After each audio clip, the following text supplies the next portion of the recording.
Hello and welcome to this week's edition of Talking TV with my mum. This is the weekly Geek-Dom review Roundup podcast where we discuss geeky/genre TV shows and we have a good old chat about them and give our thoughts as well as doing a sort of overview summary review of those particular episodes. So this week we're going to be talking about Fear the Walking Dead, we're going to be talking about Legion, Stranger Things Season 3, and finally Agents of S.H.I.E.L.D.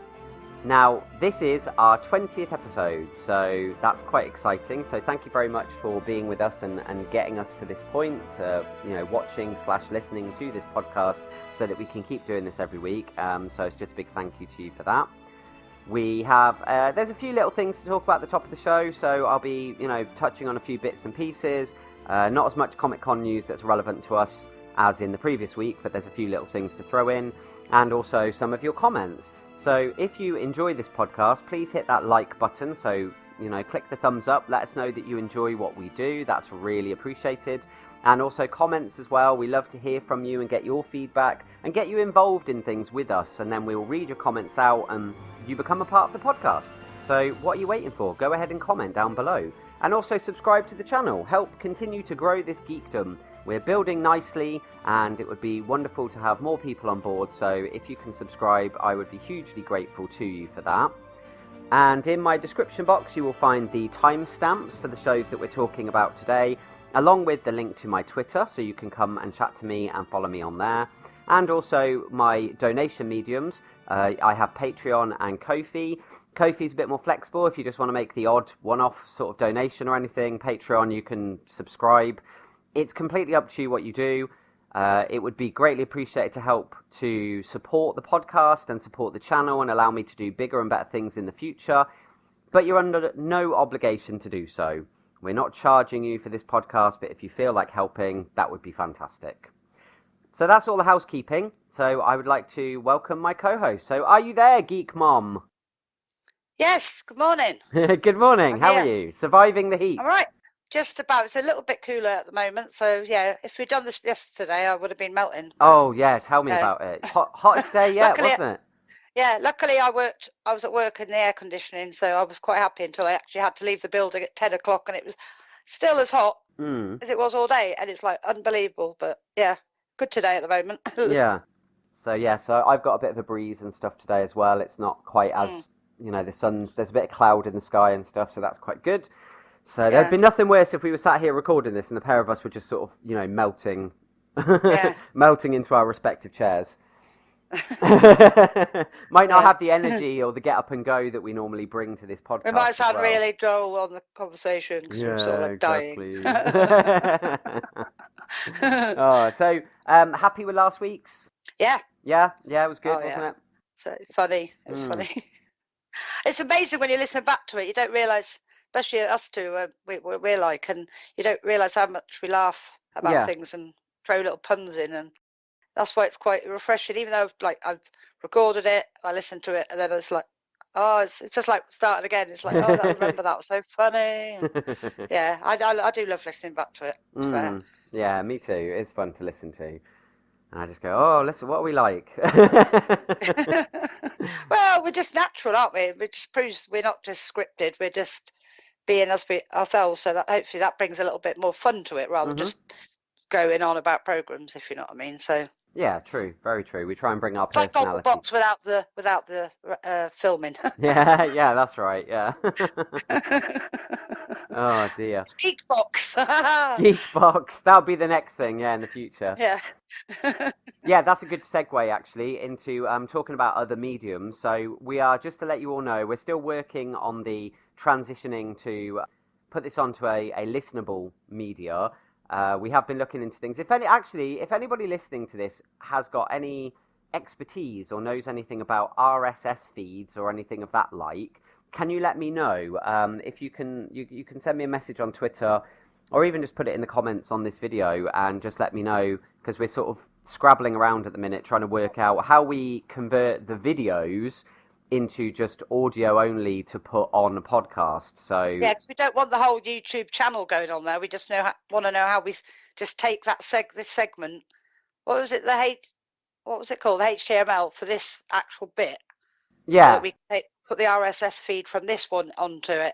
Because at the moment it looks like we can only take the whole website, the whole thing, and we don't want to take the whole thing, do we? No, and there's got to be, that's all we need to do. There's got to be a way. A way, yeah.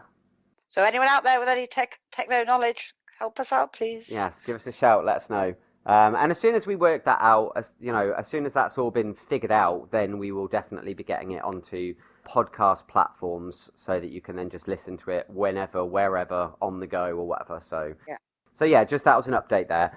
Another thing, so while you've been sat listening to us waffling on for the last couple of minutes, you will have noticed if you're looking at your screen, we have a logo now. We actually have a dedicated logo just for the podcast. So that's really exciting. And what better time, I suppose, to debut it than our 20th episode. And it's really, really cool, isn't it? Yeah, Geek-Dom and Geek-Mom. Yeah, absolutely. So, and I would just shout out to my friend. We're obviously past our sell-by date, looking at the picture. Yeah. Yeah, I'd like to shout out my friend DJ Amanda, who designed this for me. She's very good with designing and things like that, and so she came up with this logo. So there's a couple of other things that she's working on for me, so keep your eyes peeled for those in the future. Wow. And there may be some merch perhaps a bit further down the line. So if you like the images and you like to support and you want to rock one of these cool designs on a t-shirt, because I think they would look awesome on a t-shirt or something. Yeah, I do. Yeah. I mean, I'm not just saying this because it's our podcast and it's my channel, but if it wasn't, most people like skeleton type something things, don't like they? that. So yeah, it's quite cool, and the way it's done, that would look awesome on a t-shirt. Definitely. And we've got some alternate designs. I mean, there's one.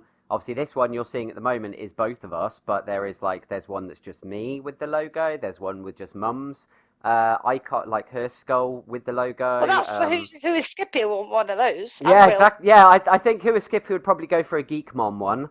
Seeing I'll have to sign them. Your biggest fan. I'll have to sign them for them. Yeah.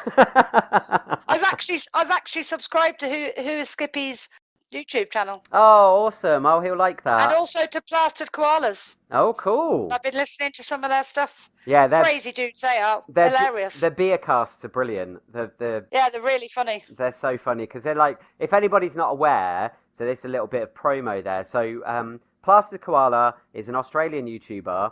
Not that you could guess that from the name, but him and his friend Wooly Bully, they also do a podcast, but their one is based around, it's them playing a game, and the game is just background, really, to their conversation. Yeah, and they talk about all things, and while they're chatting, they have a couple of beers, and, they just have a good old time. And it's a really entertaining listen, so go and check it out, because it's so much fun. Yeah. And bless him, he's, because he got backlogged with the podcasts, because he was messaging me the other day, and he's like, I got really behind, and so he's now sort of working his way through them. Bless him.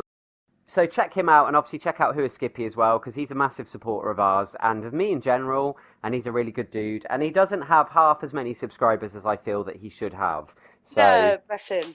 He should have more, so go and help him out. That would be great. Yeah.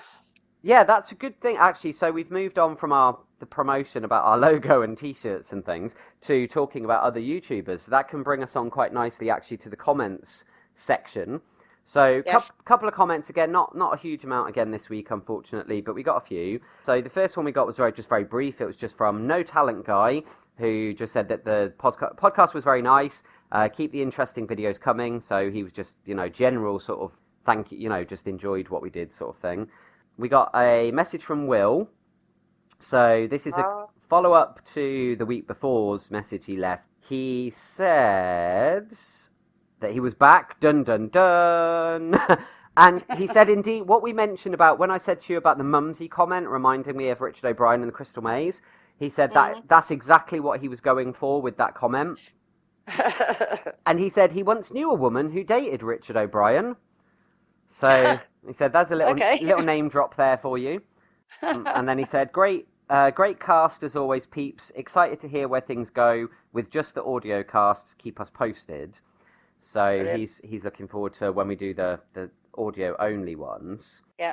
Right. So he asked a question, and he said, My question to you both, 2 highlights of Comic-Con and 1 thing you wanted from Comic-Con that was missing. Now, it's probably an easier question for me to answer than you because you don't follow all of this news and things like that coming out of Comic-Con. You know a few little bits and then obviously other things I tell you. But, I mean, like, from the bits and pieces that you do know about, that we've discussed and stuff, is there anything to you that you're like, oh, that's really cool that they showed that off, or they talked about this thing, or... Can't remember what you said now. See, normally I'd be going, oh, Supernatural, but obviously they've finished, so I'd be going, yeah, I can't remember. Well, that would be, I suppose, then, because that's finishing and you didn't get that this year, that would be the thing that you missed from Comic-Con. Oh, yeah, definitely. Because there's no presence of Supernatural anymore. No. I have the poster up on the door, though. Well, I suppose for me, if I jump in then, my highlights, I would say the highlights for me is the news breaking and coming out about the fact that we're getting, the thing we discussed last week, the Neil Gaiman's Sandman TV show. Oh, yes, that was the one. Yes, that sounded interesting. Yeah. I remember now, because I sang that one, didn't I? Yes, that's right, you did. And I'm not going to do it again. Off the back of the fact that, we know, I mean, obviously I know of him prior to the TV shows from his book work and also the work he's done on certain comics. But then from the TV shows we watch, like, American Gods, like Lucifer, like Constantine, things like that. It's going to be exciting. That's the exciting one, yeah. I like that. That is the one. Yeah, I remember now. And I think apologise. The other highlight for me personally was the Marvel panel where they revealed their plans for the next phase. And, I mean, you may find that some of these you end up watching because they announced, I think it was 10 things they announced. So they showed off the timeline and they said, this is our timeline for Phase 4. And it starts, I think it's May next year, and it goes through until November 2021. So Phase 4 is like a year and a half's worth of stuff. There's 5 movies in there, and then I think there's 5 TV shows. And they're all sort of spinning off from the films and things like that. And you may find that, when some of these shows start, you give them a look and then you go, oh, actually, I know I'm not a massive follower of all the movies, but I really enjoyed the TV shows. I've never watched any of the movies. So, you haven't? I thought you'd seen a couple of the Marvel films. I've watched Thor. Is that it? You've only watched Thor? That one you showed me that time, a long time ago, that you came and watched on your phone. Oh, wow, okay. Oh, I thought you'd watched a couple of others. Okay. Well, you might, because they're TV shows and that, you might sort of take a look and go, actually, I really like this or whatever. But that, for me, that was the other highlight because I'm obviously a big Marvel fanboy. And your Star Trek thing. Star Trek. Yes, actually, okay, this is good, actually, Will, because you've allowed us to kill 2 birds with 1 stone here and talk a little bit about the Comic-Con stuff. So, last week I mentioned about the Picard show and the information that had come out about it. A few days after we discussed that, they then dropped the trailer for the Picard show. And I watched the trailer. Oh my God, the trailer was amazing. It looks so good. It looks so exciting. And the story looks really good. And I think they've also, by the looks of the trailer, they've made it accessible so that if you're not someone that really watched much of the Next Generation or whatever, that doesn't mean you won't be able to watch this show. Because they seem to have enough exposition and sort of callbacks to things that it's like you'll get more out of it, if you're like a hardcore fan. Equally, it's not been gated off to people that didn't have that background in the other Star Trek shows. So like yourself, so like you said before, you didn't really watch Next Generation. You should be able to watch this without having had to have watched those, because it looks like they're going to address anything that is relevant to the story they're telling in this program.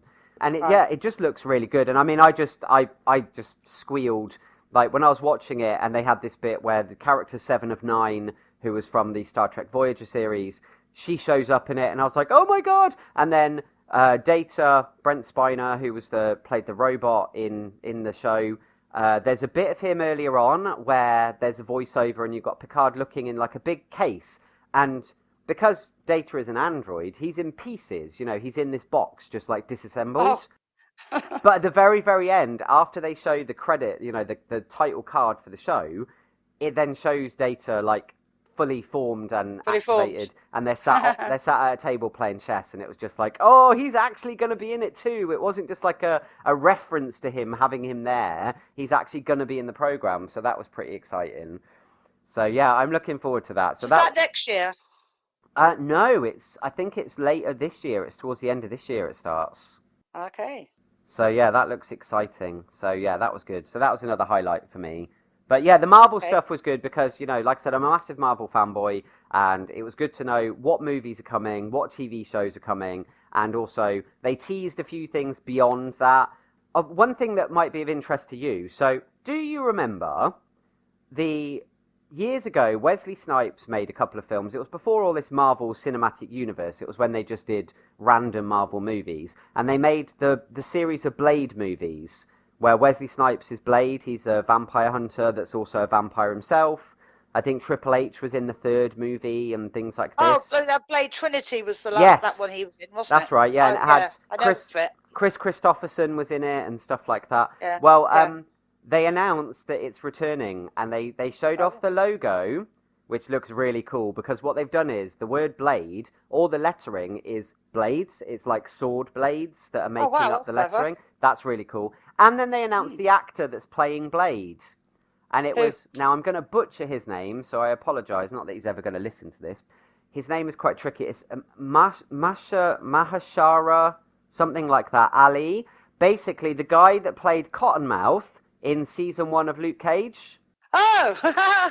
So, you remember him, the guy that was the bad guy in Luke Cage? He's going to be playing the new Blade. So it's like, that's cool. So someone else that's already got ties to the Marvel Universe.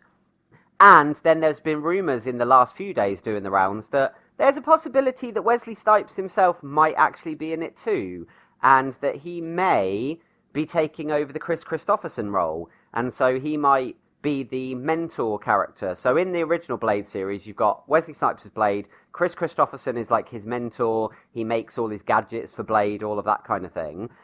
And then now, as a nice little nod to the past, Wesley Snipes could potentially be playing that role in this new version of Blade. So that'll be a nice sort of callback for the long-term fans to sort of say, oh, so he's not actually Blade again, but he's still in the movie, sort of thing. So that might be quite cool.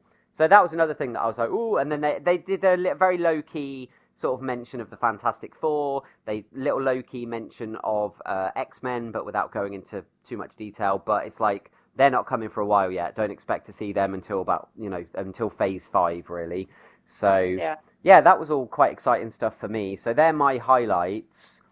Things that was missing for me, I don't know. I don't really know what, because, I mean, we got all of the shows that we follow as well. There was a Westworld trailer. We still don't have any more date. We just got 2020 for that. There was a date reveal for The Expanse, which is December this year. So... Right. That's cool. So we've got that to look forward to at the end of the year. They showed off the Arrowverse trailers. I know you don't like spoilers, so I won't, and you don't watch these trailers because you don't want to know too much. Obviously, I watched them because I like the hype. But the few little things that I will point out to you that came from these trailers. So Supergirl has a new outfit. Oh. And apparently it's not just for random reasons, it is story related, but she's ditched the mini skirt thing, and she's now got like legging type things. Because she's getting a bit older now. Yeah, so maybe it's like, oh, she's growing up a little bit, that's a little bit high school cheerleader, we're going to mix it up. But I think they said that there's an in-story reason for why her character changes the costume, sort of thing. Okay. I won't tell you any more about the trailer, but it looks exciting. The Flash trailer is very good. Again, it's very much lots of clips of the past. Lots of here are things that happened over the last so many years of the Flash, and all being done with a voiceover. There's a narration, and the narrator. So I will tell you who this is. The character from I can't remember what the actor's name is. I want to say it's Sendil Ramamurthy or something like that. I can't remember his name. The guy that played Mahinder in Heroes. Oh, yes. The Indian guy. Can't remember his name, yeah. But he's going to be in The Flash. It looks like he might He's in lots of stuff. He's in lots of stuff I've watched. It looks like he's a really good actor, he is. It looks like he might be this season's villain. Ooh. So it was very interesting. And I will tell you a little bit about that, is that whoever or whatever his character is, because the thing is, it's very clever, this trailer, because you get lots of little, no pun intended, but flashes of things that are clearly from the series, but without much context. So I couldn't really tell what was going on or anything. And he's talking all the way through, and then at the very end it shows him, and you go, "Oh, it is the guy from Heroes." I thought it was because I recognised the voice. Then he turns round, his eyes are all like, I don't know what they. It's weird. It's almost like blood, but it's like it's not dripping out of him. It's all just like moving in his eyes. And then it shows the Flash logo, and then all like blood starts running down the logo. Oh. So it's like I don't know what that is, what that means, what's going on here. If it's symbolic, if it's more literal, but yeah, it was just like, oh, that's interesting. And then the Arrow one was basically the greatest hits of Arrow. And it showed right back from the very beginning, and it showed all these images of him when he was... And it's so funny seeing Oliver Queen, Stephen Amell, how he's grown up over the years. And like showing the first points of him when he's going, to the island to begin with, and he looks so young. And it's showing all these key moments from his life on the island with his dad in the boat, when he returned to Star City, all the stuff to do with Tommy, all the stuff to do with Malcolm Merlin, with Deathstroke, all this kind of stuff, bringing it right up to the point where it ended last time with the Monitor coming and sort of taking him away. And then we get, again, a few little images of things that are clearly from this season, but without much context again. And then it shows, and the logo's really cool, because then it shows Arrow, and then it's got all the different Arrow tips that they used as the logo for each season. So they go like the original one right up to the newest one, and then they all form like a fan. It's like a fan image of Arrow tips all behind the writing Arrow, and it looked really cool. But it was like a real, almost like, because it's the last season of that, it was like here's the sort of the greatest hits of Arrow, and now you've got the finale series to look forward to, sort of thing. And it was like, ooh, that's exciting. But yeah, there was no new Crisis on Infinite Earths trailer, so they're keeping that under their hat. But I have got a little bit of news about that, which is very interesting. Now, that hasn't been confirmed, but apparently the DC CW TV division are currently having conversations with the DC Warner Brothers film division about there might be a DC film division cameo, reference, or something during this Crisis on Infinite Earths story. Oh. Which is quite interesting, because they've always, unlike the Marvel stuff, where the TV shows and the films all exist in the same universe, and there are connections, the DC ones have always been separate. They've always been, here are our TV shows, here are our films, and they're not connected in any way, shape, or form. But because this is dealing with the multiverse, what it would, I would assume, would be that they go, well, the DC film universe is just in it's on another Earth.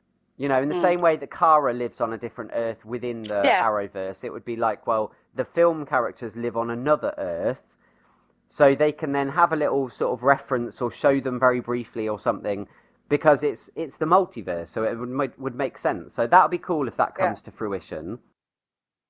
So we will see about that. Yes. I think. And Walking Dead. And then obviously they showed the trailer for Walking Dead, and oh, that looks so good. I'm so excited. I'm so excited to see what they do. And then they gave us a date, which is the 6th of October. So really not that long to wait for it. No. So yeah, so that was the highlights, I think, for me. And like I said, the things missing, I don't really know. I mean, there are things missing. I'd like to have seen more Marvel stuff. I'd like to have had mentions of some of the things I was expecting. But equally, I was happy with the stuff they announced that I wasn't expecting. So, all in all, not too bad. Yeah, so there we go, Will. I hope that we fully answered your question there, along with allowing us to do our little bit of news roundup at the same time. Yeah. And then our final comment was from our buddy that we've already mentioned today, Who is Skippy. Yay. So Who is Skippy sort of answered back to his question about the question of who would you be in Lucifer, and he said that for him he would choose Lucifer, and he said, I know, I was boring and I chose him, I'm sorry, but who wouldn't want to be our Dark Lord and Saviour? Laughing emojis. He then went up. He's super cool like Lucifer then, is he, in reality, or he wants to be? Super cool and suave and sophisticated, and a hit with the ladies. He said that he binged the 3rd season of Stranger Things, Geek Mom, and he said that as a result, he's way ahead of you because he already went ahead and binge watched the whole series. Another question from Skippy's Pouch for us both. So, out of all the shows that we watch, which one would you watch if you were told it's the only one that you could view for the rest of your life? Out of the ones we watch and we talk about. So I assume he's talking current programs and not things that we've watched ever. Well, obviously, if it was to do with stuff that's just finished, obviously Supernatural, I'd watch it forever. Yeah. But things that we've talked about on the podcast, you mean? Well, we can keep it to that, yeah, so that we don't branch out too much. Right, let me think.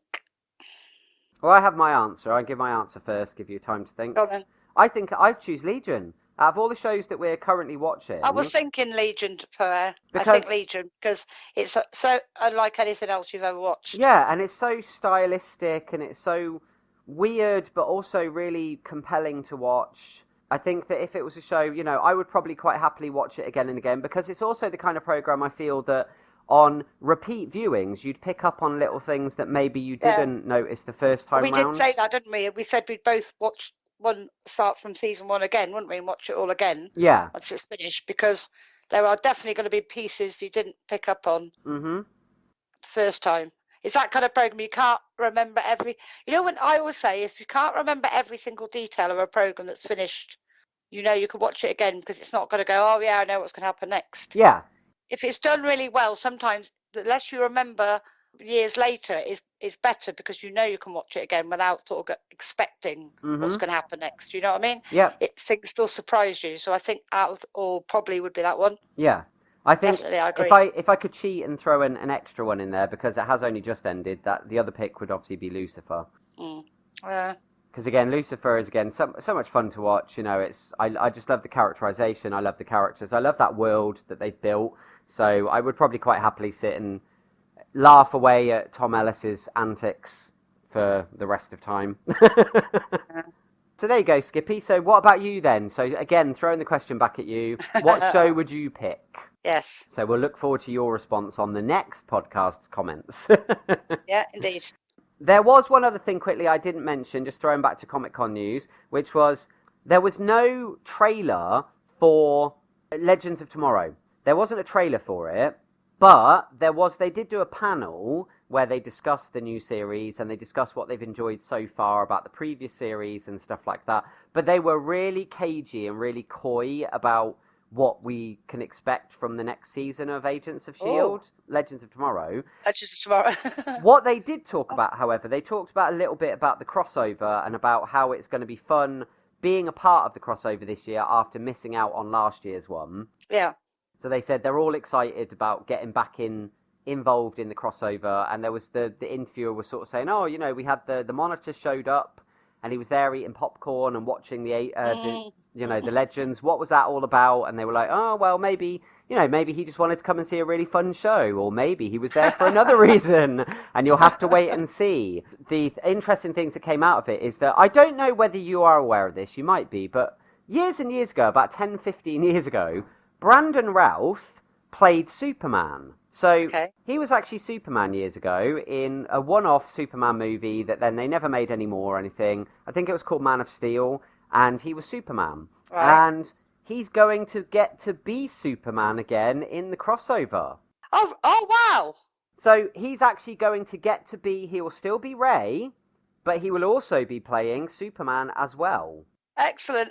Because he's going to be, obviously because it's the multiverse, so he's going to be reprising his version of Superman that he did 15 years ago or whatever on film. He's going to be that Superman. Got to look it up now. Got to find the film now. So it's like, that's really cool. And so we're still going to get, I can't remember what the actor's name is. I think, is it Tyler Hoechlin or something? The guy that has been Superman on Supergirl and in the Arrowverse. He's still Superman as far as the mainstream Arrowverse is concerned. Yeah. But Brandon Routh is going to be doing double duty, because he's going to be playing Ray as usual, but he's also going to be portraying Superman too. So it's like, oh, that's quite good. That'd be interesting. And apparently, I don't know whether this is just for the crossover or this is going forward, but Sarah might be getting or has got powers.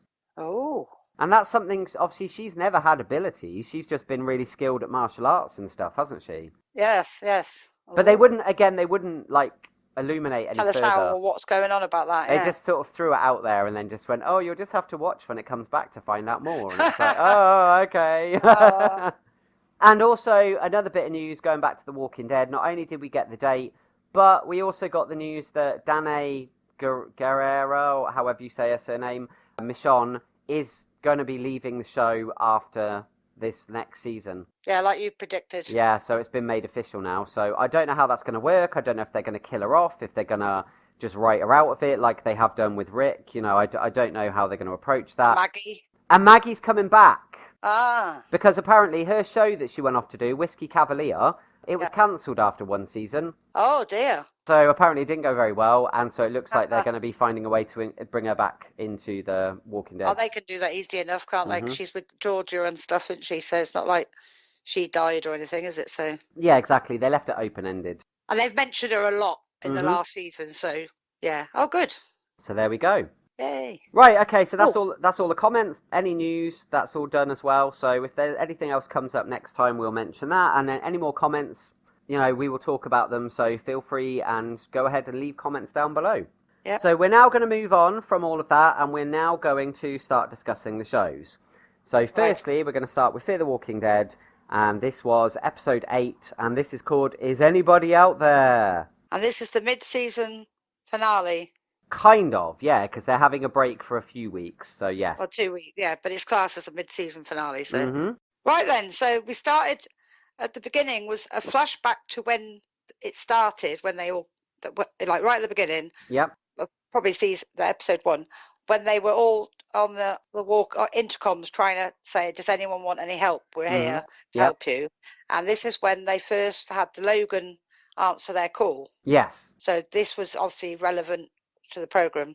Flash forward to Logan now, and he was at the jeans factory, and the people that were with him were getting really annoyed because whatever they'd come to look for they couldn't find, and they were getting really agitated with him. That was an interesting addition, is the fact that they were there looking for something, but we don't know what they were looking for. No, but they were getting really annoyed with him because they said, you know, you said we'd find it here and it's not here. So it's like, oh, wonder what that is. Yeah. So that left us with that. So then we found out that last week Alicia had been killing all these walkers, and some of them had tags on, and we thought it's at the end of Alicia, but luckily Grace and Morgan found her. Yep. And she was getting decontaminated, and Grace reassured her. She said, I'm sure you're going to be fine. But she's a bit unsure about that, like how much she actually absorbed of it. Well, yeah, and she pointed out, based on what was going to happen soon, if the plant exploded, that's a bigger risk of dying from that than a bit of blood that got on her. Yeah. So like said, although that's your risk factors there, but the risk factor if anything goes wrong with that plant is a lot bigger. So trying to make her feel a bit better. But they also were getting a herd was coming towards where they were. Yep. So they obviously had to get out of there, basically, didn't they? Yeah. So they what Grace said, she knew a way of getting rid of the herd. So at the time, the siren for the plant was going off, so they started driving towards that so that the herd would follow them. Yep, that's right. So they got so far, and then it suddenly stopped, didn't it? Yes, because the containment thing blew up, didn't it? Yeah, what was the worst bit about this was, as you said, they were using the siren as bait, because as we know from these shows, the walkers are attracted to noise.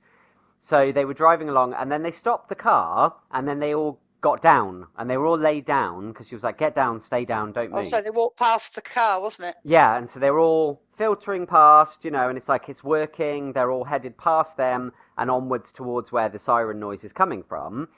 And then, as you said, suddenly the siren stopped, and it's like, that's not good for 2 reasons. One, because now she had mentioned before, like, if that sound goes off, then we're really in trouble. Yeah.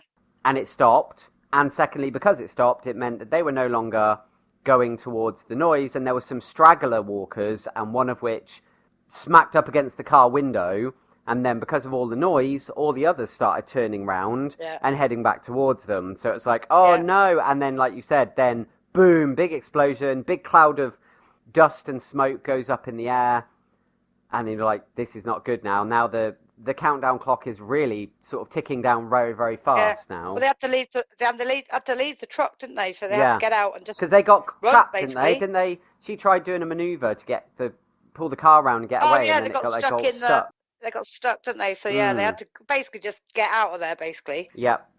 Right, so we had that. So meanwhile, we also had the trucker woman. What was her name? Sarah. That's Sarah. it. Yeah. Her and Wynn, is it? Wendell. Yeah, Wendell was trying to set up a runway for when the others got the plane going, so that when they landed, they could get back to them, and they couldn't find anything. I think that all they could find is flares or something. Yeah. So she got in the truck and went to the jeans factory to see if she could get in and find out if there was anything else there. And as she got there, she met Logan coming out in a truck. Yeah, that's right. She tried to convince him to help her. And he had no interest, did he? No. Because he wasn't bothered. She was trying to appeal to his better nature, but it turned out he just didn't have one. It's like, well, I appreciate what you're doing, sweetheart, and he reiterated the point that, like, because she was saying about his partner, and obviously he was your partner for a reason, and he was out there trying to help people, so there must be part of you that agrees with his philosophy, and he's just like, nope, I just believe in looking out for myself, and, I don't believe in helping other people, because, I don't mean any ill will to you, but at the same time, I'm not going to stick my neck out for you. And I was like, oh, what an arse. Yeah, so he buggered off and she didn't know what to do, did she, basically? No. So then we also saw John and Dwight still trying to find a car to work. And they nearly gave up, and he was just shouting, one of you work. And then he goes, this one will work. And Dwight was going, how do you know? And there was all those little sweets on the dashboard, weren't there, inside the car? And I was like, that one's going to work, and it did. Yeah. It's like him and his sweets. And that was when obviously June was worrying about him, and bless her, and she was reassuring the little boy, wasn't she, saying about, we're going to get out of here. And she's like, in her mind, she was really worried that John wasn't going to get back, but because he's such a little kid, she was trying to sort of forget about her worries and trying to help him understand that, it's all going to be good. We're going to get out of here. So anyway. Just quickly, the other important thing there when you said about them finding a car, though, was the fact that the car they found was signposted by clearly what was another message from Sherry. And it was like a ladder, like drawn on the tree or something. And it was about climbing the ladder or something like that. Said, if you're reading this, you're alive or something, was it? Yeah, and like reading this, keep on climbing, or don't stop climbing or something like that. Yeah, I don't know. Something like that, wasn't it? Yeah. So it was like, oh, and that sort of gave them hope as well of like the fact she's still out there. She left another message, and then hopefully they're going to get back. They're hopefully going to get back in time, because in between all this, so we'll throw this in between all these scenes of the other characters, we've got the core cast working on the final bits of the plane. They've nearly got it all sorted. They've nearly got it ready for takeoff. They're getting everybody loaded in. They're getting all their stuff together. And they're just basically waiting now for the remaining members of the group to return so they can all pile on board and they can just get the hell out of there. Yeah. So they're all, this is what is framed around this. It's like, back to the main group. They're all getting ready. Back to these guys. They're desperately trying to get back. So, this left John and Dwight in a position of like, well, we're going to try and get back as best as possible, but if we can't, you got to go without us. You can't wait for us forever. Didn't they get so far and then they ran out of fuel, and he finally got hold of her on the walkie, and he told her to promise him that she'd leave with or without him, because he couldn't. Oh, that was so sad, because you could see him sort of like, oh dear, and he's welling up, bless him. He's like, having to say this to her, but he thought, well, I want her to be safe. I don't want her to wait just for me, because if we don't get back, we don't get back. Yeah. Anyway, meanwhile, where they were making the plane, getting the plane ready, they'd seen the thing had exploded. Yep. And the wind was changing, wasn't it? And they were going, right, we need to go soon. So they got hold of Morgan and Grace and Alicia, and they said, well, we're coming back.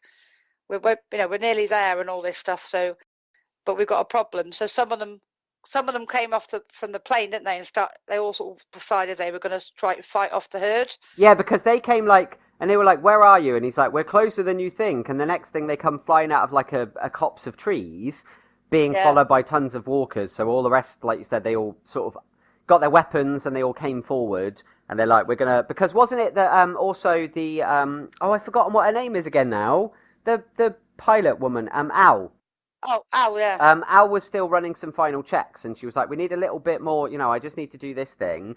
So they were like, "Well, we need to keep the herd at bay in order to finish Yeah. these things, and also to give the others time to get here too." So Yeah. they all sort of armored up, and they're like, "Let's go and we'll face them and sort of hold But them then off." they decided, I think it was June that said it, wasn't it? She said, John's right. We Yeah, need to go. This isn't going to, we've got to get into the plane. yeah, So anyway, they all dived in the plane mhm, and it got it going. So it's like, yay. yeah, Everyone was on board, but John and Dwight. And then, so they just like started the plane up, weren't they? yeah, And then all of a sudden, obviously the walkers were still coming. And then all of a sudden, this car came flying out of the bushes, wasn't it? yeah. Shooting. And it's like, what an entrance. What I liked Well, about it, because he's like a cowboy, it was like if you substitute that car for a horse, it's like that bit, when you see them, like they come in, the cavalry comes in and they're riding along and they're like shooting as they're riding and stuff. It was kind of like that. He sort of went round the outside of them and he was shooting as they were driving the car towards the plane. yeah. It was very, It's had so a real cool. kind of sort of modern Western feel to it. I thought they Yeah. were going to cut right through the middle. I thought they were going Yeah. to drive the car straight through the middle of the herd, but they like swerved around the outside. Yeah. So then So it's they like, yay, managed to get off everybody the is plane, here. didn't they? Yeah. Mhm. So meanwhile, we had Win and Sarah getting like they were stumped because what we're going to do about this runway. And then all of Yeah. a sudden, this car drove up and it was Daniel. Daniel returned to save the And he goes, I day. think I have something for you to help. And he had all these bulbs and that, didn't he? And what was it? She was like, unless you've got, what'd she say? Like, unless you've got like floodlights or something in there, Dan the man, I don't know what you're going to be able to do to help us. And he was like, I think I got you Better covered. than that. Yeah. And then he's like, come with me. I need your help. So they contacted the people at the plane and said, don't worry, we've got it sorted. Mhm. So, when you're near, you'll see us. And Yeah. also you could see what it would look like. So basically, all on board, trying to take off. And then we had all the walkers, because they had like a netting or something. Yeah. It's all like the Plane. cargo netting sort of thing on the back of the plane. Yeah. Yeah. So then they had to they were trying to take off. They said, we can't, you need to get rid of the dead weight. And they were trying to kill him, John and Morgan, weren't they? And then Yeah. they said 1, 2, 3, and they let that bit go. And then all the walkers buggered off. And then they went up into the air. It's like, Yeah. yay. And then they had to bank hard to the side because the big cloud was sort of coming in their direction. So they were like, brace yourselves, everybody, because they had to try and bank to get away from it and get through it. Yeah, And really it was all bumpy. great. And it was great. And it was like, oh, happy. This is all going according to plan. Everybody's got away. They got away from the walkers. They got away from the... Grace snapped Morgan's stick. Yeah, she broke the on end the off his plane. stick and threw it out. Already Yeah. proposed to June. Oh, wasn't that sweet? He got a sweet wrapper and made it Yeah. into a ring. And it's like, there's a few things I haven't said to you, and then he did that, and I thought, that was sweet, and everything was going really Yeah. nice. Everything going. Runway was nearly done. It The looked so runway was so cool. Yeah. Because it was like a proper runway, and it was basically Christmas tree lights. And they set them all up, and they made this really cool... And it looked like, from the sky, it looked like a proper runway because of the way that they've done it. Like, we're not far now, and all this stuff. And then we had... Wendell was a bit further down the runway. By the generator. Yeah. And then all of a sudden, that walker started coming, and then he's got that cool contraption in his wheelchair, hasn't he? Mm-hmm. And he spiked the walkers behind him. Yeah. But then a straggler started walking across the blimmin' runway and tripped the lights. Yep, that's right. And so then they were just about coming in. They were getting lower, and they're like, we can't see anything. We need the lights. And they're like, what's going on? And they couldn't reach Wendell. And then Wendell was obviously had to fall out. Yeah, because he dropped his walkie, didn't he, out of his wheelchair? So he literally had to crawl across the runway to switch the lights on. Mm-hmm. But before, and he was saying his goodbye to Sarah. And it's like, because he didn't think he was going to survive it, did he? He thought, well, he's either going to get eaten alive or whatever. Mm-hmm. And, but apparently, here's a little interesting note. You know that, the guy is in a wheelchair in real life. Okay. And they made him do that himself because they did try a stunt man, but they said, no, you do it. Wow. And they made him crawl, and that was a real plane that went over him. Oh, my God. Yeah, because that's the other thing, obviously. So he's crawling along, desperately trying to get to plug the power back in. They're really desperate and frantic on the plane, going, we need the lights, we need the lights. Yeah, and they're like, we're going to have to go for like an emergency landing, everybody hold tight. And at the last minute, he managed to plug it back in, and it was inches above his head. So close, yeah. It's like, whoa. And that was a real plane that flew over his head. Wow. Yeah. That was so exciting, wasn't it? And then, obviously, and he was all right. It's like, oh, yay. Yeah. So, so they landed the plane, and then Wendell was okay, which I was really worried about him. Mm-hmm. Daniel was there, all the happy, everyone's happy. And Daniel offered to give Dwight a haircut. Yeah, that's right, because he used to be a barber, yes, and I'd forgotten about that. That was so funny. He said he'd be better with a haircut. And then Alicia explained he used to be a barber. Yeah, nice reunion with Alicia, because, they haven't seen each other for a long time, so that was nice for her to have a familiar face. And also a good reunion for Strand and Daniel as well, because it was better than the time they met. Because he was like, I was wrong about you, I'm sorry, and he's like, it's fine, and he sort of just tapped him on the shoulder. And I liked the little relationship that this sort of grandfather-granddaughter type thing, I suppose, with Charlie. him and Charlie, yeah. They said, I still got all the records. And she was so happy to see him, she ran up and gave him a big hug and everything. And I was like, oh, that's so cute. That's such a lovely little relationship. He also said he'd reconciled himself with the fact that his daughter had gone. Yeah. I think because of Charlie, it's sort of like, there's hope. There's this little girl. She's cool. And that's what he was sort of saying to her, wasn't it? She'd give him the hope to sort of, I can go on now. So that was nice. So everyone was happy. Sarah took all the kids in. Said, there's loads of food in the vending machines. Yeah. Who wants to come and wreck some vending machines? So it was all really happy. And then they get a message on the walkie. And it was a woman. Yeah. Very cryptic, saying she needed help, saying, I saw your plane and I know you help. And then it was interrupted, and it was interrupted by Logan. Yeah, he comes tearing up in his car. And they'll come tearing up in his car, and he had a proposition for them.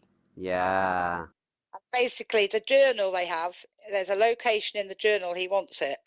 Wherever this location, he's like, could you fill me in on a little bit on what else he said about that? So he said about them, being it was admirable with their rescue mission, and then he said, but there's a reason why you needed a plane to get over those mountains. And they're like, well, yeah, because they were and he said, no, not just because they were mountains. He said, basically, one of the biggest problems we're facing now in this world is the gasoline. The gasoline is going bad. But he said, Clayton, the guy his partner that died, he foresaw this issue and he set something up. And he said, that journal you've got has got the location of what could be the answer to all our problems. The problem is, the crew that I used to run with, they're also looking for this place, and they're not very nice people. So if they get there first, then you're out of luck, and they'll be in control of everything. So I think it's basically because they abandoned him, they kicked him out of their group. He's like, well, cut my losses and try and see if I can fall in with these guys instead. Yeah. I mean, that's the thing about his character. It's very much, we still don't have a lot about his character, but he seems to be, he's like a survival person. It's like, I won't go out of my way to help anybody, but at the same time, I'm not a villain. I'm not going to go out to make anyone's life more difficult. I'm just going to try and go with wherever I can go or whoever I can go with to try and survive. And that's kind of like what he's doing now, is trying to survive by trying to hitch his wagon to our heroes. Yeah. So that's kind of where it left us, wasn't it? It ended it like that, yeah. Because he also said about if you want to be able to help that woman there on the radio, and any other people, you need to consider what I'm talking about, basically, wasn't it? Yeah, he's like, you need my help, because you need my help to help decipher the information in that journal to find this place. Yeah. So it's like, oh, exciting. So yeah, we had a bit of in the middle. All in all, I think it was pretty good. Yeah, I've generally enjoyed it so far. I mean, like I said, there was a bit of a lull, but it's, I was satisfied with this sort of mid-season finale. Yeah, and another little snippet for you. The bit, when we're all in the plane. Yeah. What they used was a massive simulator plane. They were actually in this big thing that kept rocking. So when they were in this thing, they felt like they were in a plane. They showed it on Talking Dead. I thought, oh, that looks so awesome. How realistic it looked. Yeah. So they really felt they were in a proper plane, and jogging around, bumping around and everything. Yeah. So that was quite cool. It's like, yeah. Special effects are always good in that, though. Definitely. I love it when they show how they did a scene, and that. It's really cool. So yeah, that's that now till the 11th of August. Yeah, so basically we will have, we in real time will have 2 weeks of no Fear the Walking Dead, but in podcast time it'll be 3 weeks until we have another conversation about Fear the Walking Dead. Yeah. So, yeah. Right then, moving on to Crazy Program. Yes, let's get stuck into Legion. So this is Wow. episode 5, chapter 24. Yes. What? So the beginning of this one... Oh. Sorry. Well, yeah. Well, at the beginning of this one, we had one of those long words he uses, like existentially or something on Legion. No, it's tangentially, like wasn't it? Tangentially, yeah. So I didn't write that one down because there's always a weird word. Yeah. So basically, it was a flashback to the last few weeks we'd watched, like little bits of what had been going on. And we had a weird song, and we had the mustachios riding on bikes and a big truck driving behind them. Mm-hmm.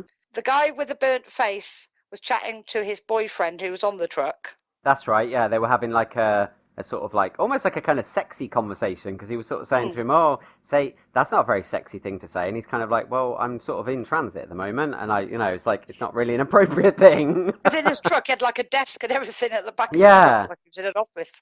So yeah, they were driving along, and then the mustachios noticed that there was something ahead. In the road. And it was David, and he was in the middle of the road. And they thought, no, we're going to keep going. And the bikes went towards him, and they just went through him, and they disintegrated. Well, so basically they said activate turtle mode. So all this like armor shielding went around this truck, and then ahead of the truck were two of the mustachios on motorbikes. They zoomed ahead, and they were either side of him, and he just stood there. And as they came towards him, he clearly did something, because they just disintegrated into pieces and just like blew away. They were just dust. And I was like, whoa. And then the truck came towards him. He carried on staying, and the truck went over him. Yeah, and then he appeared inside it.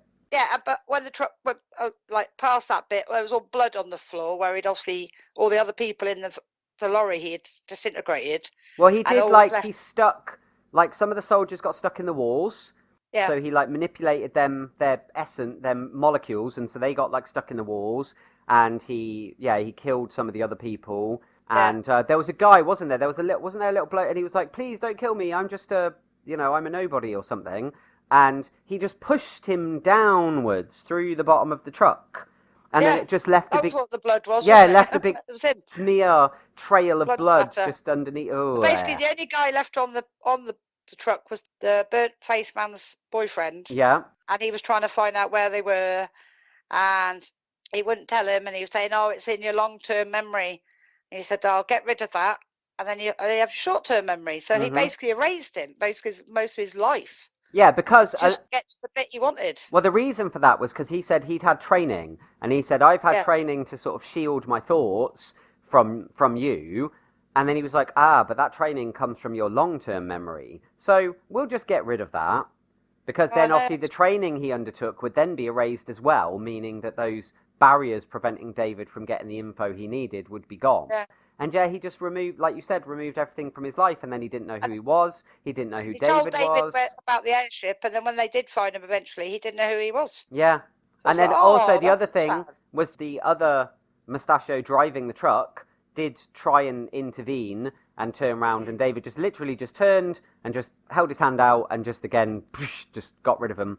It was just like everything was just destroyed. It was like, whoa. So then we heard a lovely tune sang by Peter Gabriel. That's right, yes. Games Without Frontiers. Games Without Frontiers. So we had that song playing, and we had all the women in the cult, and then David came back and they were like, Daddy, Daddy, Daddy, Daddy. Weird. Oh, so weird. And they were all like... gathered around him, weren't they? And he's like, where's Lenny? And they're like, she's inside moping, and they all gathered around him. In a circle, and he was in the middle, and then all of a sudden he disappeared, didn't he? Yeah, and then he appeared inside the house, and there was all other people there, and they were like having what was going on in there? There was like a fight or something that everybody was watching. Yeah. It was like two people in the middle of the room having a fight or something. Like fight night, girls were fighting, and there was all these people watching, and then he just did something, and they all disappeared, didn't they? Mm-hmm. And then the main minions, the main like cult girls came running in, and they were like, "What? Where is everybody, Daddy?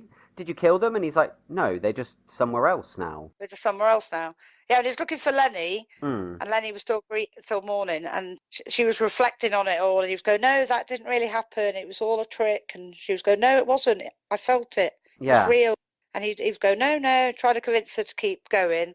And he was like basically trying to snap her out, like sort of basically downplaying her feelings, saying, I need you to help me. So snap out of it. You know, like, we'll Forget we'll about how sort this. you're feeling. Yeah, it's Yeah. like, we'll sort this, because if I go back in time and change stuff, then this will change everything. And she's like, Yeah. you don't No, understand. it won't. Some of the other stuff that happened might have been illusions, but this thing that happened to me was something that really happened. And Yeah. she was then talking about her life and about how she's wasted her life, the way she treated her parents, getting into drugs, all the things she did. And she's like, what have I All got to bad show? things she's done in her life, yeah. Yeah, what have I got to show you for anything? And then there's you coming in here, wanting to do this, that, and the other, and expect me to drop everything Oh, for you.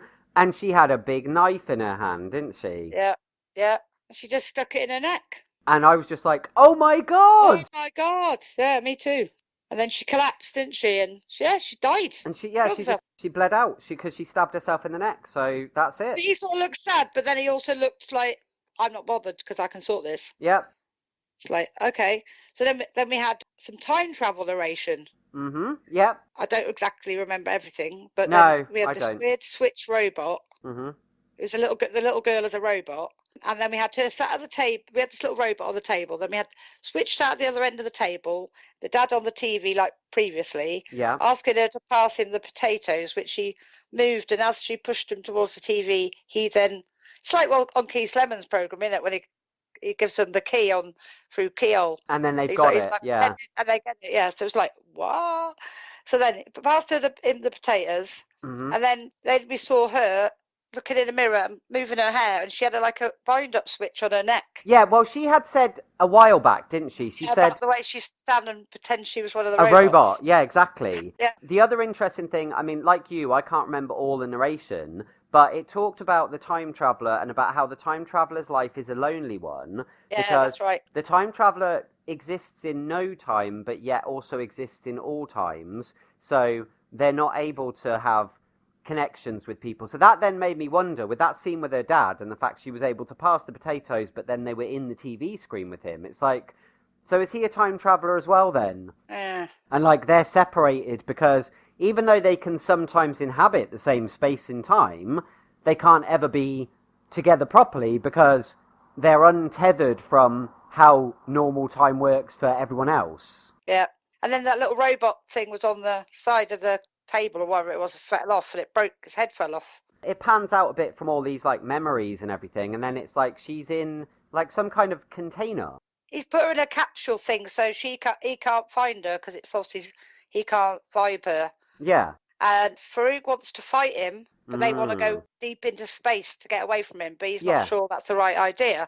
So he's not like, oh, that's, and they goes, no, we're going to go to space. And it's like, the spaceship's like weird, isn't it? It's like normal little rooms. It's like huge, isn't it? So you just saw everyone saying, right, hold on, we're going to be taking off. Then we had the Birdman. Well, the reason that they said all this, so just quickly going back to what you said, Farouk said the best thing to deal with was to deal with him in person, not keep running away. And they said, no, we need to get away from him. So this airship has got low Earth orbit capabilities. If we go out of the atmosphere, we'll be out of the range of his abilities. So he won't be able to find us, he won't be able to get to us, so then we can then work out a strategy on how to stop all of this. And that was the actual reason. The reason they went up into space was because they said it would be out of his... Out of range, yeah, exactly.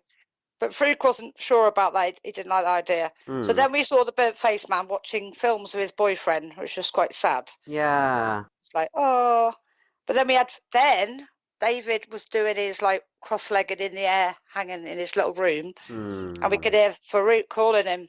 Yes, because Farouk went and sat on a chair on his own, and then he basically created like a psychic connection, so David could find them. Yeah, so and he told gave him a trail of breadcrums, didn't he? So that he could find him. And I was like, oh.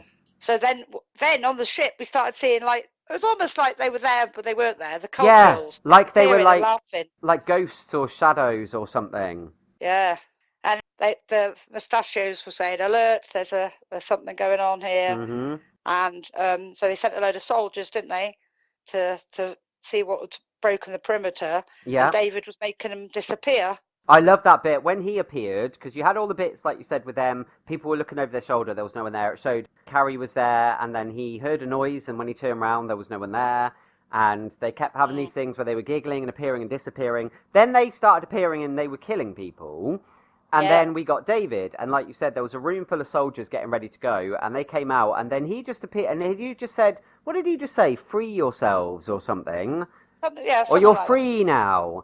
And they all just blinked out of existence, and there was one soldier left in the room, and he was like, oh my God, what just happened? What just happened? And I already had a theory at this point. I was like, I know what just happened, and it was confirmed a little bit further on, but we'll mention that. We'll get the impact of that when we get to it. Yeah. So they all disappeared. They all disappeared, and then we saw the burnt face man. He heard something, and he went to grab his gun that was on the table, and it turned into a rubber duck. Yeah. And the next thing we know, he's floating in, and didn't the girls come in the room? No, David was there. David was there, and David said to him about, it's been a long time, and he said, I should have killed you all those years ago, the burnt face man said to him, and he said, yes, you should. And then he was like, what you've done to me, you took everything from me, and, mentioning his boyfriend or whatever. And David was like, you don't realise what you've done. And he's like, I'm here to put things right. And then he went to do something, and then David just sort of went, boom. And then, like you said, he was gone. And we saw him, and he was floating in space, along with all the soldiers. Yeah. So that's where they'd all gone. They'd all been blipped out into space. So then we had those really crazy girls were speaking to the girl Carrie, weren't they? Yeah, she saw all the girls. She got her big katana blade and went looking for trouble, and she found all those girls in the corridor. Yeah. And it's just kind of like, bring it on. Was worried about everything was going wrong, so they locked down the thing, and they went into some virtual control thing, didn't they? And they disappeared. Yeah. He was protecting the network, wasn't he? Or what is it? The network he's in? Yep. Yeah. So him and two mustachios got in this sort of lift thing, didn't they? And they disappeared. Because we can't let them get us because we're really paramount to everything we're doing. Yeah. So that was interesting. And then we had the next thing. David was in Sid's room where she was on the plane and told her that Farouk had called him, and she said, "Oh yeah, I didn't think he liked our idea." Yeah. And then they had a conversation about their relationship and about where things went wrong and how they felt. And he was really apologetic, and he said that he does love her, and he said, you have to understand, though, there are bigger forces at play here, and I have to do all this stuff. But then she pointed out something very, it made a lot of sense then when he was talking about what he had to do and how he had to make things. And she was like, but if you do that, we won't ever meet because you'll change everything. Yeah, and it'll be the feeling of being erased and all of this kind of stuff. Whole bit, I didn't trust her for 1 minute. Because she obviously told him where Switch was. Yeah. He told him to change the past. He thinks because he's changing time, all the dead people will be back. She claims she's come to her senses and she loves him. And then telling him when he changes everything, then like you said, we'll never meet. I'll be erased. Yeah. Now all this bit I don't know about you, but I did not trust this. I thought, why? Yeah. And then why? Because she touched him. And used her powers to swap places. On, and now she was David. Yeah. And I thought, oh no. And obviously the bit with Carrie in the wherever she was with all those girls, I thought, with that big fight she had, I thought she'd been killed, but she wasn't dead. She'd just been knocked down or something, hadn't she? Yeah. And then Sid/David got there and told Carrie to kill the girls. Yeah, he told the girls to stand down because they were like, Daddy, you're here. And then he's like, yeah, because obviously it was Sid in David's body, so he was at first a little bit taken aback of well, the things have changed. Leave Carrie alone. And he's like, they were all facing him, and then he's like, Carrie, do whatever you need to do. And she went and just sliced across the back of all of their necks, and they all fell down. And then he's like, it's me, it's Sid. I'm in David's body and all this stuff.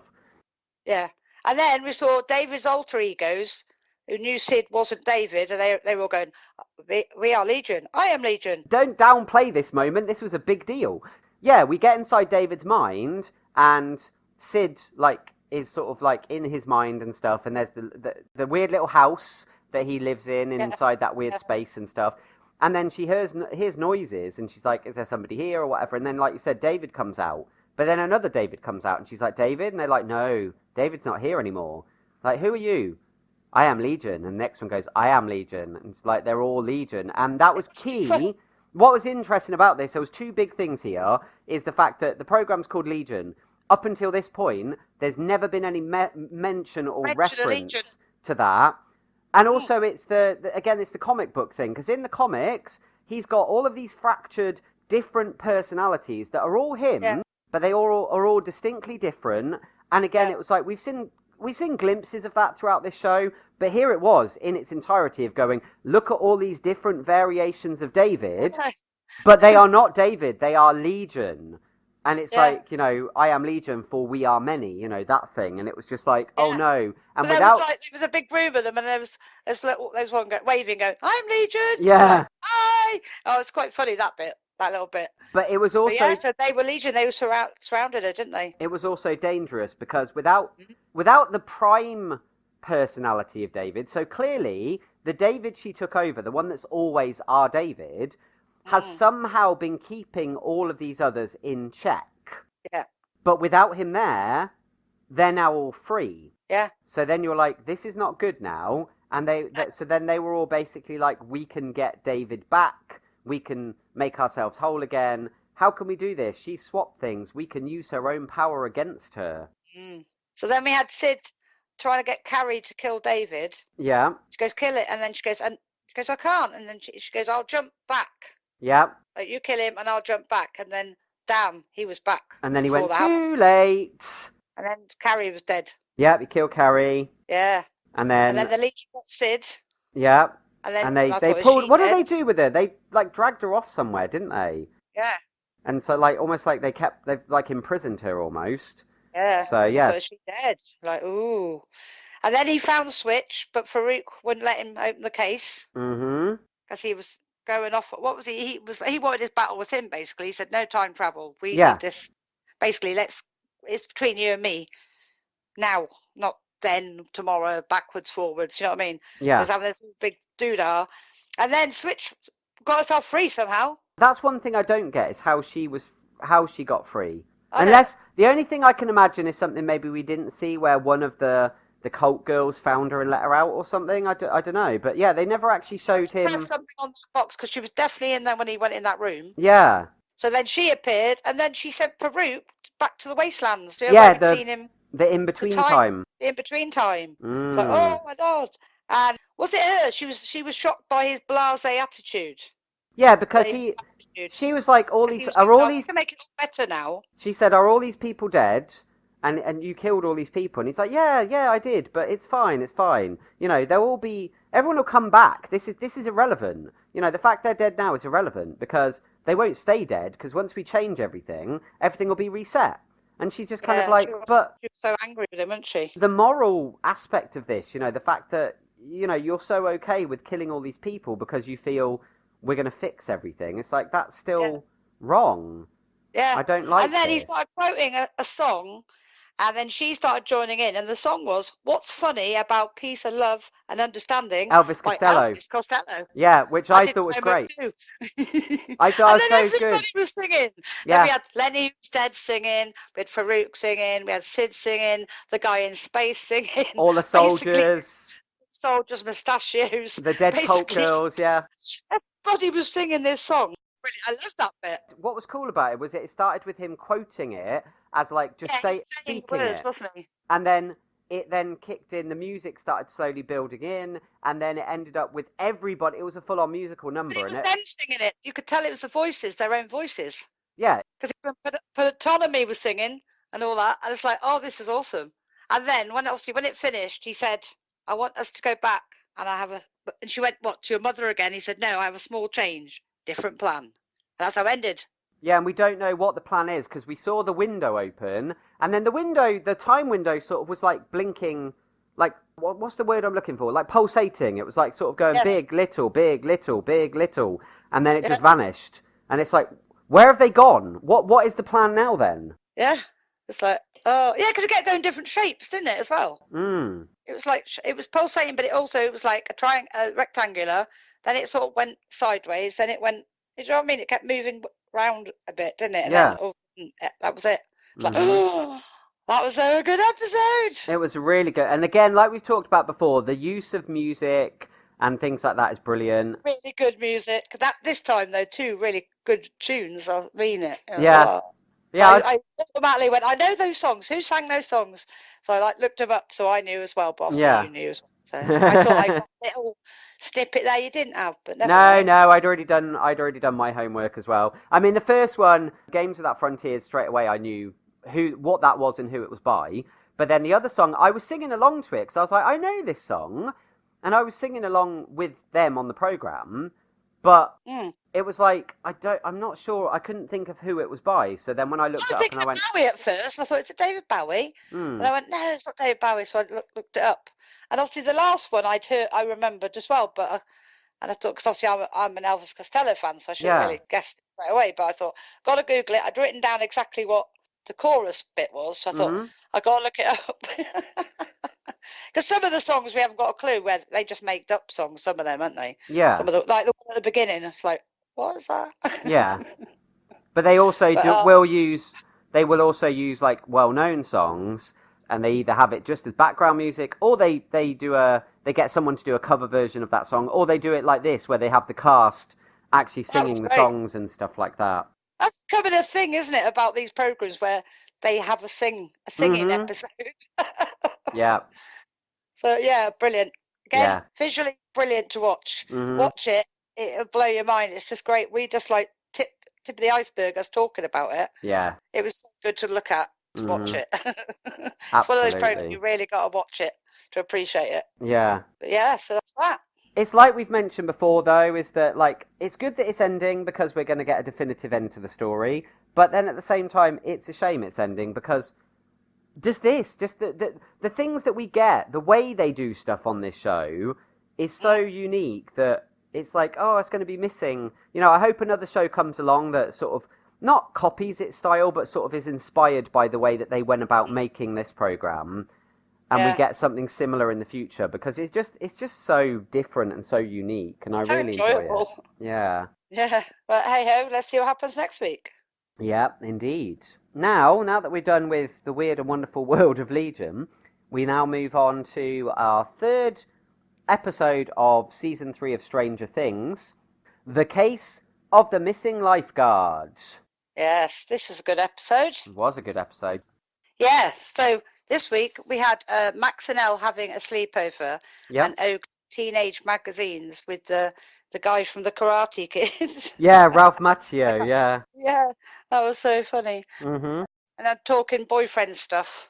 And Elle decided to do her trick of listening in on the boys. Yeah, well, Max sort of encouraged her, wondering what are they up to and wonder what they're talking doing. About, what they're doing, yeah. She said, right, let's find out. And then they did that. And oh, dear. So there was the boys like, what have I done? What have I done? And is it Lucas? Mm-hmm. Saying, oh, that's girls. And that's when they said about the girls being different species to boys and all this stuff. Yeah. And Will was like, come on, we got to play D&D. And they was going, no. Was that the bit where, no, it was, oh, no, he didn't do that till later on. Yeah, so then they were burping and farting. Yeah. And then she sort of took the blindfold off, and then I thought she was going to be like disgusted. Then she just burst into laughter, rolling around the floor, laughing. She was also a little bit annoyed about the whole different species thing and stuff. That side of it, but when they started doing the silly thing, she just sort of laughed at it all, didn't she? Mm-hmm. She was like, boys are gross. Yeah. So we'd Hopper drunk from his stand-up date. You know, because he got stood up by Joyce, didn't he? Yeah. He heard something. He goes, I told you, have the door open. And then he busted in, and there were the girls, and he went, oh. And he goes, oh, yeah, Max is at a sleepover. And he said, oh, your mum's all right with that? Yeah. And then he just closed the door, was like the happiest guy alive, and he's got a drink and just sat on his sofa, put his TV on. It's like, yeah, got rid of the boys. Yeah. So meanwhile, back in the room, the girls decided to play a game, like spin the bottle. Yeah. But they were picking names of different people for her to go and listen in on them. Mm-hmm. So I think she picked up the scientist guy first, wasn't it? Yeah. And she went, no, Mr. Scott, isn't it? Yeah, that's right. Or Scott, or whatever his name is. So, no. And then she picked Billy. Like, and the sister said, oh, if there's anything too gross, I don't want to know, because her brother being a ladies' man. And so she made a reference, like some of the things he gets up to and some of the noises sometimes that come out of his room. And they had a little awkward conversation where, because again, Elle doesn't really understand stuff, and she was talking about screaming and things, but not like bad screaming, like enjoyable screaming, but she doesn't get it, what's going on, because obviously they're still young, so they don't quite get sex and stuff like that. And sort of she said that, and she just said, so just be careful what you what you see or hear, sort of thing. Yeah. So basically, she went in to put a blindfold on. She saw his car. He wasn't in the car, and then she could hear the sounds, obviously, and then you could see him in the background, like we saw him at the end of last episode, where he had the girl on the ground saying, "Don't move," and all this stuff. It'll be over soon. And she saw that bit, didn't she? Yeah. And then he turned around, and I thought, he just saw her, didn't he? I'm sure he saw her. He did. And she got panicked, didn't she? And she just like pulled the thing off her eyes and thinking, I think he saw me. Yeah. And Max is like, what's wrong? What's wrong? And she's like, and she's like, she was in the right panic, wasn't she? Yeah. Oh no! So then after that, we went back to the boys in the basement thing, and Will had dressed himself up as Will the Wise. Yeah. And still trying to get them. He was going to have a day free of girls. Come on, guys, and we're going to play the game. It's like, oh, poor old Will. And he'd created a new campaign story and set it all out and give them their roles, and they were just really half-assed playing, like really not, because they kept conversing. Mike and Lucas kept conversing, didn't they? And Will was just getting more and more like trying to bring them back into the game of like, let's play the game, it's your go, and this, that. Yeah. And Mike was like really blasé, like, oh, I'll do this thing and then that'll happen. And he's like, why aren't you taking this seriously? And then I felt so sorry for him. And they had a big argument, didn't they? Yeah. Because he was annoyed about them basically, we'll use all that bit. So basically, they wouldn't join in. He got really angry with them, didn't he? Mm-hmm. And then he said, I'm going home. And he said, and then when he got his bike, so you can't go, it's raining. And then he said about the girls and all, it all changed. He said, just because you don't like girls. Yeah, yeah. I thought, and then he said that they'd all grown up, and obviously Will hadn't, and so Will then cycled off, didn't he? Mm-hmm. And that was the end of that for the time being. Yeah. So then we had Hopper waking up with a hangover and finding a note on the fridge to say that Elle's gone to Max's for a sleepover. Mm-hmm. And so he decided, and then Joyce turned up at his door. And then just started trying to pull the magnets on his fridge. So, look, I told you. And then she told him all about the Scott thing. And he weren't very happy. He's like, oh, yeah, so, he stood me up for the scientists and all this stuff. But then he started listening to her when she said it might be the lab. Then he sort of like looked at her. He was interested then. She goes, do you want to go back to check it? And he was trying to downplay it to begin with, wasn't he? He was like, no, but that's all, I'd know if something was going on. I am the chief of police after all. And she's like, there's something going on, Hop. And she said, all this stuff to do with the magnets. And she said, look, please, even if it's just for me, help me, And she said, because she was then thinking about her children, about what happened to Will and stuff. And she was like, I need to know. I need to make sure that it's all still closed down and everything. And he went in the other room, pulled the curtain. He was getting dressed, giving her all this banter back, going, no, blah, blah, blah. Mm-hmm. And then by the time he came out, she wasn't even there. And he went, Joyce? And then when he went outside the house, she'd got into the shed and got some pliers and a flashlight. She says, well, I'll go on my own then. He's thinking, oh, God, got to go with it. Mm-hmm. So I was like, So meanwhile, Elle and Max were looking for Billy. Yep. So they went back to the house, didn't they, where Max and Billy live. And they found used ice bags in his bath. Mm. And then in the kitchen, I think it was, she saw some blood on a cupboard, and they opened the cupboard, and in there was the girl from the pool's stuff, like a hat and a whistle and stuff with blood on it. It's like, oh. And Max was sort of saying, oh, no, but I can't believe he would have done anything. Billy's a lot of things, but he's not like that. And Eleven's like, well, we need to try and work out what's going on, because I definitely saw, what's her name? Is it Heather, the girl? Heather, yeah. I saw Heather with him, and something was happening. We need to try and work out what's happening here. So they decided that they were going to go to the pool. Yeah, that's right. So they decided they're going to go to the pool. So then we went back to the Hawkins post where Nancy was so proud of herself because she'd got the pictures of the story about these rats.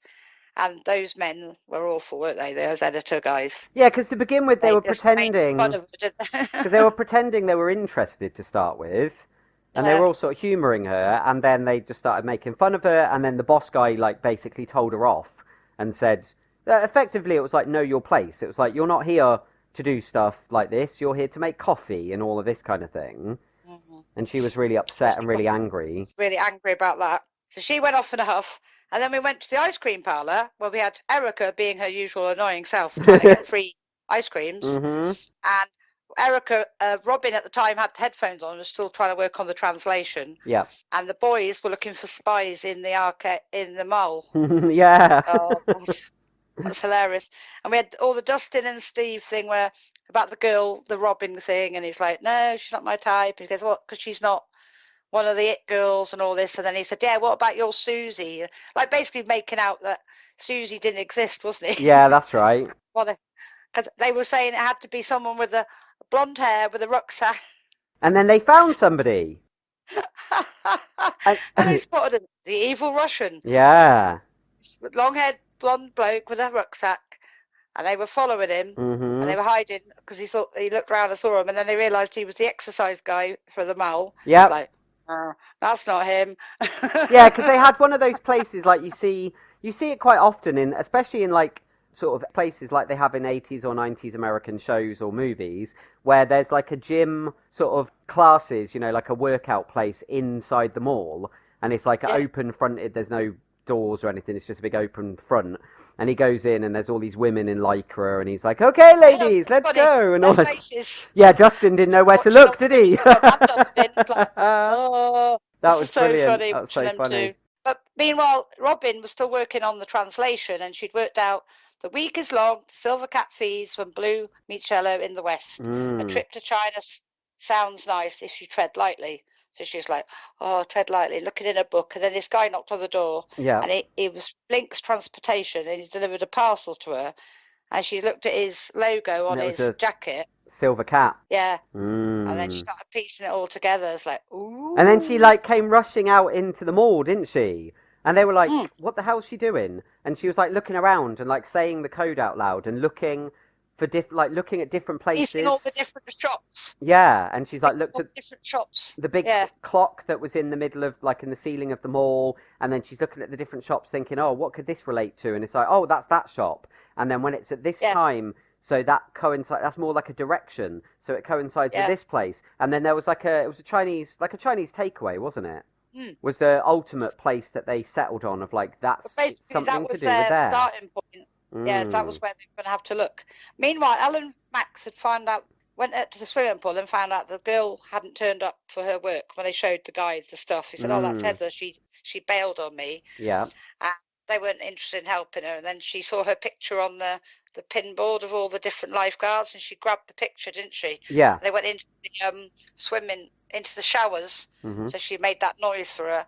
And then what she saw was the post box, a red door. Yeah. And in the door there was a bath. Mm-hmm. And there was all this ice in the bath. And then Heather jumped out the bath saying, help me, and like was disappearing, and she couldn't grab her, could she? Yeah, it's like she was falling, because that place is weird. That sort of in-between place where Elle goes to view things. There's always like water on the ground almost. Yeah. And even though she was walking on it like it's a floor, Heather was falling through it like she was falling into an abyss or falling underwater or something. And like she was getting further and further away from her. So it's like, oh, that's something bad is happening here. Something bad is, And is that where they got the clue from that of like where they needed to go next?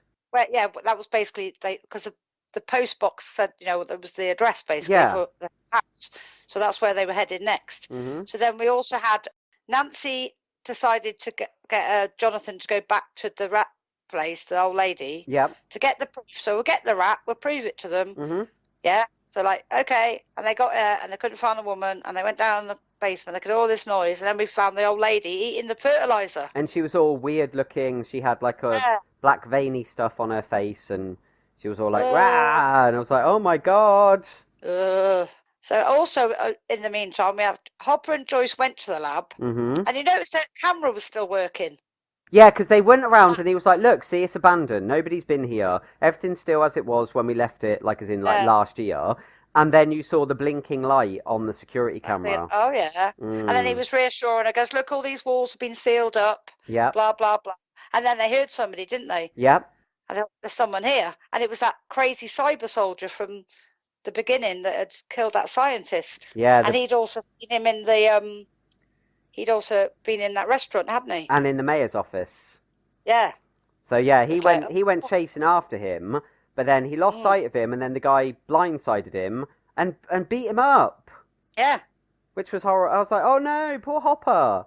yeah. And then he obviously beat him up and then left, because then shortly after that, obviously Joyce found him. George was looking for him, yeah, and found him, and he then was all on did the she floor. then look out the window and you saw the motorbike tearing off down the road? Yeah, that's it. Tearing off down the road, yeah. So it's like, oh, so there's definitely, they were in the right place. Yeah. And then we also, on top of all that, I think the other thing that happened was the girls went to Heather's house. Yeah, so this was the location that they'd seen in her next like vision thing.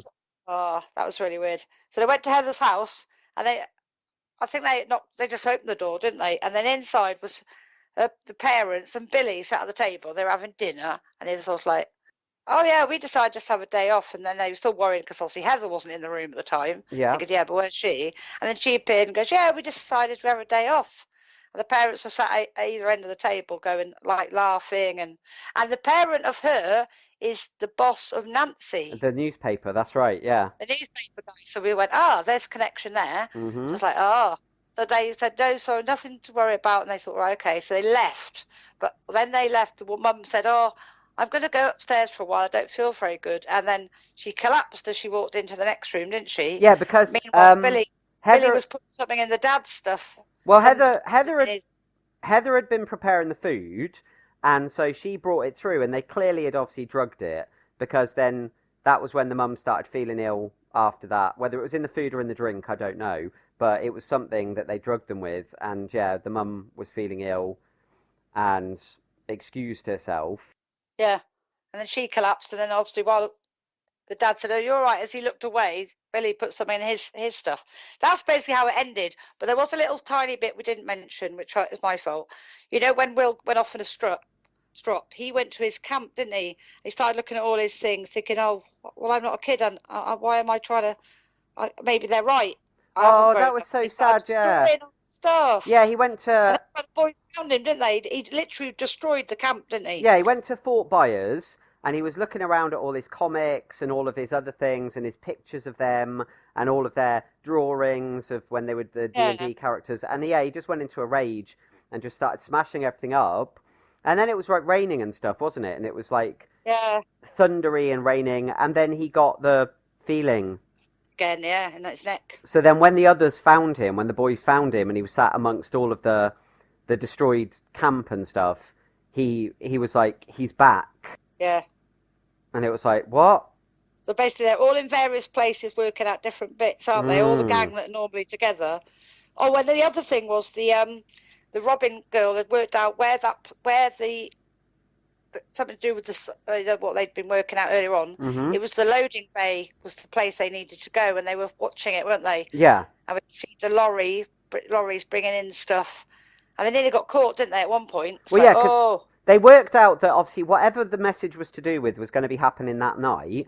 So they were like going to stalk it out, and they looked, and they were like, we need to have a look. So it was nighttime by this point, and so they decided to stake out the loading bay. And when they did, they saw all of these like armed men as they were bringing in what just looked like simple Chinese like delivery boxes. They were like big like cardboard boxes with Chinese logos on and stuff like that. And it's like, but why would you need armed men to deliver this stuff?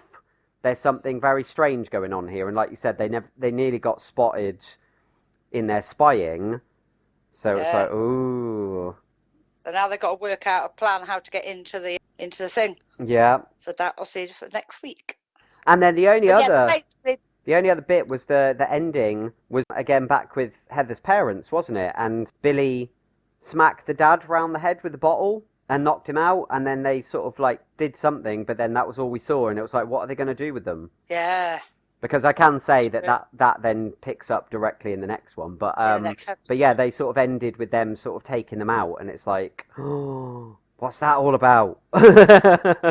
Well, I mean, we can probably guess what it's all about, but it was like a cliffhangery sort of ending to the episode. Yeah, it's like, ooh, can't wait.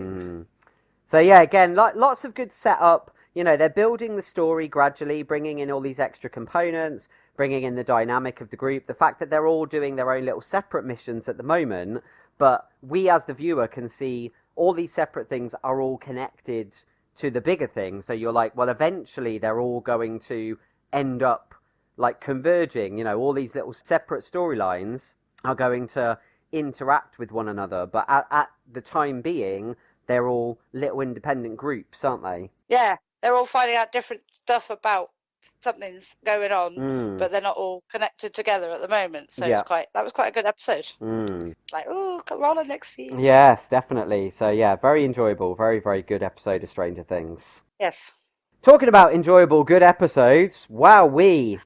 Let's move on to this week's episode of Agents of S.H.I.E.L.D., which was the fallout of last week's two-parter and the shocking ending where May went in and shot Sarge. Sarge, yes. Wow. So yes, and this episode was called Leap. Yes. Which is quite interesting. Yes. Yeah, very interesting episode, this one. So, you can take the lead on this one?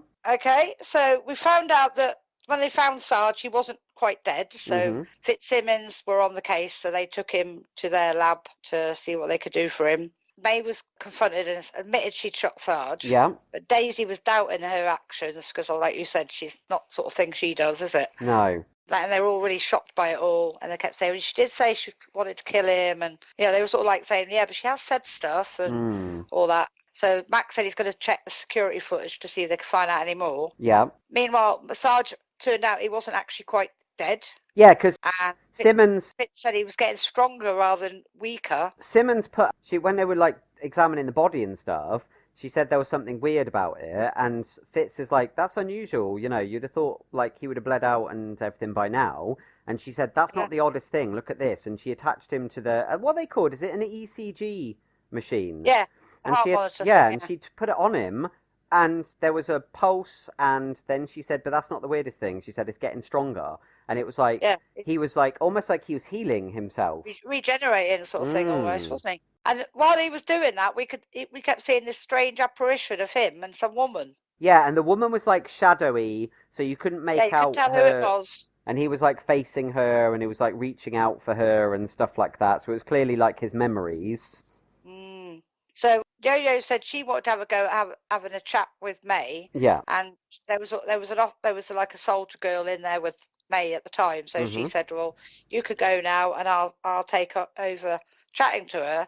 And when she got in there, May was like, what? Why am I here? What's going on? What am I supposed to have done? And basically didn't even know anything about it, basically, did she? No, and Yo-Yo filled her in and she was like, but what are you talking about? And even May said, it's not my normal, that's not a thing I do anyway. And Yo-Yo was saying, well, yeah, we're confused. Why would you do that? And like they were talking before, they'd said about her combat abilities that May doesn't like using guns. She could have quite easily killed him with her bare hands. So it's not like her. And yeah, she was just completely confused. Like she'd had a memory lapse and she couldn't remember what had happened. And then that obviously, I mean, we'll carry on with this little bit anyway. Yeah. It was like, well, what do you remember? And she's like, well, the last thing I remember is this. And they talked about the celebration. Party. And then she remembered going back to her room, but that's all she remembered. And it's like, then the next thing I know, I'm in this room and I'm being locked up and I don't understand what's happened in between. So it's like she's lost a chunk of time. So you're like, ooh, okay, that's unusual. So then we saw the girl that was the soldier that was in the room walking down the corridor, and then she passed Piper, didn't she? And then something strange happened there, but you didn't really see what happened there. Yeah, because Piper pulled her gun out, and then it was like one of those fast camera things where something was clearly coming towards her, but we didn't get to see what it was. No. It's like we were the thing, we were the thing that was coming towards her. That was the camera angle. Yeah. And then it just faded to black, and then that was that. Yeah. So then we went back in to the lab, and Fitzsimmons decided they were going to move Sarge to the morgue because they were saying to everyone he was dead, because they were a bit concerned about why he was regenerating. The safest way was to move him, pretend to everyone else he died. Yeah. So Fitz was trying to find out how Coulson's. He was talking to Deke, wasn't he? He was going, I need to work it out. We've got Coulson, Monolith, Isaiah, Sarge. What's the connection? There's some connection, yeah.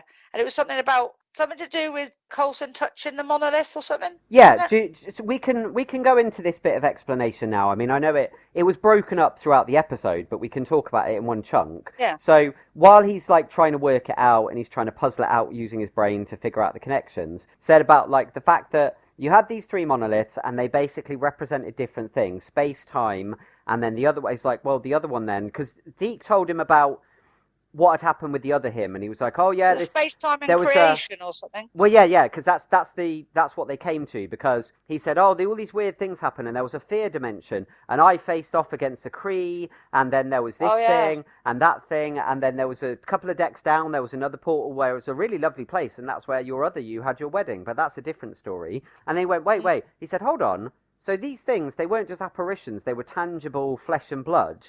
And Deke's like, "Yeah, that's right." And he's like, "This doesn't sound like another dimension. This sounds like something else." And then he deduced the other monolith was clearly creation. So he was like, so what must have happened when they destroyed them and when Coulson went through to do the stuff with the gravitonium and stuff, that somehow he had been, it's almost like he'd been, a copy of him had been created by the combined power of the monoliths. They created another version of Coulson, which was then sent to a distant planet in the past, and that's how Sarge came into existence. So Sarge is like a copy of... So he's his own individual being, but he is like a clone, a replica of Coulson, but he just doesn't... He's like a blank slate. He doesn't have Coulson's history, and, you know, he's because he got sent into the past, he's got all these years worth of his own experiences in his own life that are separate from Coulson's, which is why he's such a different personality, but that there's enough in there that's retained from Coulson to make him like Coulson in ways. Yeah. So also when they were talking, Piper turned up, didn't she? And she sort of just wandering around talking, seeing what they were doing, and then she took one of those shriek stones out of the container, didn't she? Mm-hmm. No one actually noticed that, and she sort of like walked. Did she just walk out with it? Yeah, she just said, with it. Said, "I'll leave you to it. I'm carrying on my investigation. You guys carry on what you're doing." And meanwhile, we found out that one of the things May did remember was the last person she saw was Davis. Yep, that's right. So then Daisy and Yo-Yo went to his room to question him. Yeah, and so basically, well, first Mac found out about Sarge that his wounds were healing, and that they said they were going to take him to the morgue. They took him to the morgue, but he said, "I'll put a soldier on the door." She said, "No, don't want anyone else, because the less people know, the better." But he still put a guy in the room with her, didn't he? Yeah. But that was that. So yeah, Daisy and Yo-Yo went to talk to Davis, and he said that he'd blacked out. Yeah. And then he then recounted his story of what he last remembered. Yes. And this was the moment where it was like, okay, both you and Zoe nailed this, because you and Zoe had exactly the same thought process about this, and it was like, yep. Yeah. So clearly, when they went chasing her in the spaceship and they got into the room and she disappeared, that's where she went. She went inside one of them. Into Davis, which is exactly what you said happened. Yeah, see? I sussed it. Yeah. Just worked out there was definitely something more to it. So yeah, so that was that. And then we had Deke in the corridor, and he saw Piper, and he said, he was talking to her, and he realised she had one of the shriek stones. He said, "What you got that for? You know, it's really dangerous." Basically, that's when I called it, because I thought I could have I did say called it earlier on, but I thought I'll wait to this bit. Yeah. And then, so basically, she then went, Azale, who was obviously shape-shifting, like we said, went in from Piper into Deke. Yeah, because she was like, "I'm really sorry that you worked all of this out." And she's like, "Well, there's nothing that can be done now." And so then, it wasn't shape-shifting. It was almost like a possession, like a ghostly possession. But yeah. And she came out of Piper's body. Seen her come out of one into the other. So she comes out of Piper's body, and she appears in between the two of them for a moment, and then she sort of fell backwards into Deke's body. And then Piper was like, "What am I doing here? Why am I?" And then Izelle/Deke is like, "Oh, don't, it's fine. You got a bit turned around," and he's like, "It's probably with everything that's going on. Why don't you go?" She said she was going to have a lay down or something, didn't she? Yeah, because she was like, "I don't feel myself," and everything. And he was like, "Yeah, that's fine. You go. I'll take care of this and everything." And then so he was trying to get into a restricted area. The soldier wouldn't let him. Yeah. And he said the only one that could let him in is the director. So it's like, got to find the director now. She obviously at the time she doesn't know who anyone is. So but she said there was a couple of people that could be who she's looking for. So Daisy and Yo-Yo went back to Mac and told him about the Davis thing. So he locked down the place. Because they then deduced the thing that we had she's obviously seen, got in somehow. that she can obviously possess people, because they were like, everybody's got this gap. It all coincides with certain things. So the only thing they could deduce is she somehow got into somebody and she's here. So he's like, it could be anybody. So he locks down the security protocols. So it's like nobody's getting out. And then they started quizzing each other, saying, well, it could be any of us. And he said, well, she won't have any access to our memories. Mm-hmm. So then they started doing the memory game. And obviously first, I think it was Daisy donating some money to somebody. That was that one. And there was a Yo-Yo one about something she likes. I can't remember what. Yo-Yo's one was, Yo-Yo went first. And it was like a thing that only one other person would know about them to know that it was true. Yeah, that's how they could work it out. And it was about her missing her home, and that it's only once a year she thinks about her home, but that's not true. There is another point, and then May corroborated it. May backed her up on that one. Yeah. And then about the Daisy and the donation, that Mac knew that one. Which is for Lincoln, if you remember Lincoln from a couple of seasons back, who was like her boyfriend, his sister. His sister, So then they decided, because they're the strongest, to lock he decided, come with me, and he put them up in he said, we don't want to get an access to you two, because if she gets you, then we're screwed, basically. Mm-hmm. So they did that. But then Piper outed Deke. She came in, didn't she? And she said that, because she remembered that the nearest person she was near was him. Yeah. So, but then Mac decided to quiz Fitz. Yeah. It's great. This is like swapping around. So Mac quiz Fitz. Then she came out. And it turned out she'd gone into Fitz. That's right. She was in Fitz's body. Went into Fitz and asked him something about the date. Was it a date? The first date he had with Simmons. And so then she couldn't answer that. So she came out of him. And she was in and out of all of them. She was like going around the room. And she's like, she's in there. Now she's in there. And then she got into Mac. Yeah. And he started strangling Deke. Yeah. And she basically, the whole point of this scene, we don't need to go through it in a minute detail. No. The whole point of this scene was jumping from person to person. Yeah, and the whole point of this scene was for her to demonstrate her power and to say, this is how quick this can happen and how things can change and how things can become tragic. If you don't give me what I want, she's like, look how quickly I can do things. And that's when she's strangling Deke, and then she came out of Mac, and she's like, see, like basically like I could have made you kill him right then, and you wouldn't have been able to do anything about it. And she's like, look, just give me what I want, and we can all be on our way. It's like, all I want is this, you just need to help me, and then I'll leave you alone, and then that'll be the end of it.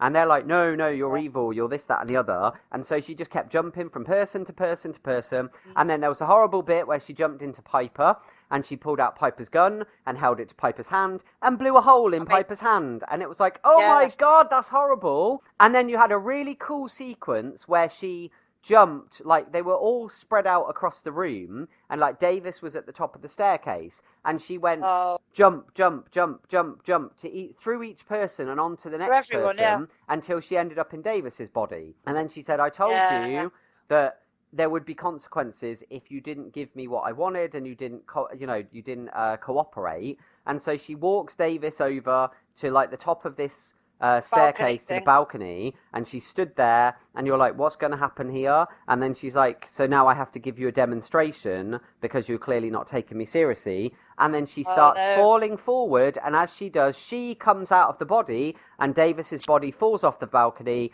lands on his head, breaking his neck and everything, and she killed Davis. And then she went into Mac because she realised he was the director, didn't she? Mm-hmm. She went into Mac again, didn't she? Is that when she got into Mac again? Yeah, that's when she went into Mac again, and then she was like, basically told them not to follow her and everything, and leave her alone to go and do what she needed to do, and there wouldn't be any other casualties, sort of thing. Yeah. So meantime, Sarge was waking up, and he realised he was he was still having those weird mirages, and he was waking up, and he was like, oh well, I've got like handcuffs on. So he broke his wrist or whatever, didn't he, to get his to get himself out of there, and he just wanted them. He just said before he let her know he was doing that. He kept saying to Simmons he wanted them to let him go, so he had to find her. Because he was like, "You can't. No, you're going nowhere. You can't deal with this. You need me to deal with this. You need to let me out." And she's like, "No, no, no, no, no." And then they got the thing came over the like tannoy system to basically say that Mac had been compromised and to stay away from him because he's dangerous. And he kind of looked at Simmons as if to say, "Told you." Using that phrase again. But yeah, he gave her that sort of look, and she was all like panicky. And then he managed to get free, didn't he? Yeah. So basically, obviously, Yo-Yo and Daisy were captured in this thing. So we had the bit where Sarge did escape. He like bonked them both over the head and got out. Mm-hmm. And then Isabel got to this room where she wanted to get in. She got the clearance. She got him to clear her in, and then she beat him. She bashed his head against the wall and everything. Handcuffed him to a pipe outside. And then came out of him. I went into a room. There was a weird sphere thing, which we worked out. It was the gravitonia device. What had happened? They talked about this was when Fitz put it all together. They started talking about the space-time creation and monoliths, wasn't it? And he said that when they were destroyed, even though the physical monoliths were destroyed, there was a light left behind, like an energy. Yeah. So they then encased it in this gravitonium orb, and they locked it in this vault. And he was like, "That's what she's after. That's what she's going after." And then obviously we saw this, and she went into the room. And we realised that's how Coulson Sarge was created as well because of that. Yeah. Because he used his body because he had touched it and all that stuff. So she went in the room with the weird sphere, and but Sarge got in, didn't he? And he found her. Yes, and then he started shooting at her. She goes, "You can't kill me. You can't kill me with bullets." And then this was another thing. This was another thing that we speculated on previously, which was that there was some connection between these two, and it all got played out here. Again, get on with the nitty gritty of all of this. So basically, they are non-corporeal beings from another planet. So on their planet, they exist as just like energy. They don't have bodies, and that through all of this stuff to do with Coulson, that was how this particular energy had gone into this Coulson body, and she was like, "You inhabited this husk, and you became bonded with it." And then that's how you lost your memories. And he's like, "But you're a liar. I'm after you because you killed your family." No, you didn't have a family. This is all memories left behind from the person you were before. And we kept seeing that memories. And the faces was like, one of the women was May, one of the women was Daisy, weren't they? So basically that was all the Coulson stuff. I'd already worked that out. Like when we were watching it, I said this to Zoe, and I said, I have this feeling. I said, what if that shadowy woman actually turns out to be May? And it's like a remnant memory, and that's exactly what it turned out to be. But they were remnant memories from the base material of Coulson that had been retained when this energy being took over the body that had been created. And so what was the name she said when she said your name and he said his name? It sounded like Kunta Kinte to me. No, it was it wasn't. Not Kunta Kinte. No, it was the name that Zoe gave us a couple of weeks back, which was Pachacuti. Ah, Pachacuti, Yeah. And she said, "What's your name?" And he said, "He's going no." He was rejecting her. He's going, "No, I don't want to do. I'm not." She goes, "We're intertwined. I've been chasing you to kill you. I've been chasing you to kill you. No, you haven't. You've been yearning for me. You want to come back to me. You want to be with me. That's why you've really been chasing me." "No, I haven't. You're a liar." Blah blah blah. And she's like, "The family. They're not your family. You didn't have a family. I'm your family." And then she revealed what she wanted to do with the thing. The reason she was after that was basically so, and again, I said this to Zoe, I said, "I bet you the reason is because of this." And she said, "If we can do the same," because she said, "I'm the only one of our kind. I willed myself a body. I didn't take over a body. I created this form." And she said, whereas you got bonded with one. And she said, "We can do the same for our people. We can give them all physical form. So that's what we need this for. That's why I've come for this." Yeah. So she got out of the room, and by that time, Yo-Yo and Daisy had broken out of their compound, hadn't they, to save Mac, and they got back. And she came out of the room, and didn't Yo-Yo do something really fast? And she went... Yeah, but unfortunately, whatever Yo-Yo was attempting to do, it didn't work, because Iselle took over her body. And she thought, "Oh, this is your power then." And she thought, "This is good. I can use you." Yeah, now I know why you wanted to keep her away from me, because she was like, "I could kill you in the blink of an eye and you'd never even know it happened." Yeah, and she said, all I want is to fly away." And then Max says, "I'm going with you."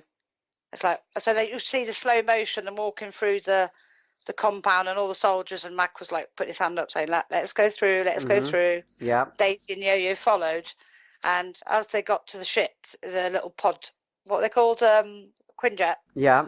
He looked back and May sort of nodded and he nodded at her, and Daisy's going, why we can't let him go? And she goes, he trusts his team. And you're like, I bet they've got a contingency plan. Yeah.